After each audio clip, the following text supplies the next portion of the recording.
আসসালামু আলাইকুম। জাত হান্টার 19। গাছের বয়স 35 দিন। সর্বপ্রথম আমি ফাইজুল ভাইকে একটা ধন্যবাদ দেব। আমি মূলত যুদ্ধ AK-47 চাষ করার আগ্রহ ছিল আর কি। তখন ফাইজুল ভাইয়ের কাছে গেছি বীজের জন্য।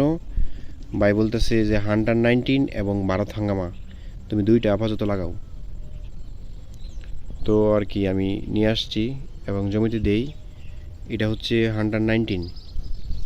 এটা আমি গতকালকে হারভেস্ট করছি এবং আজকেও সকালে হারভেস্ট করছি।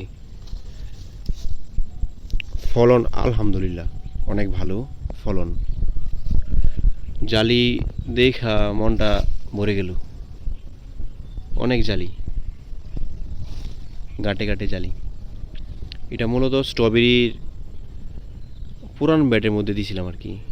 স্ট্রবেরি শেষ হয়েছে, তারপরে দেওয়া হয়েছে আর কি। এখন স্ট্রবেরি এখান থেকে চারা বের করব। এই যে স্ট্রবেরির চারা রানার বের হয়ে গেছে। এই শশা গাছটা দেওয়াতে স্ট্রবেরি গাছটার মধ্যে ছায়া পড়ার কারণে স্ট্রবেরি গাছটা একটু ভালো হচ্ছে আর কি। পাতাগুলো সবুজ আছে, এই জন্য রানার সারা শুরু করছি। এই যে দেখেন ফলন। ফাইজুল ভাই অসংখ্য ধন্যবাদ আপনাকে। হানটা জাতটা আসলেই দুর্দান্ত ফলন।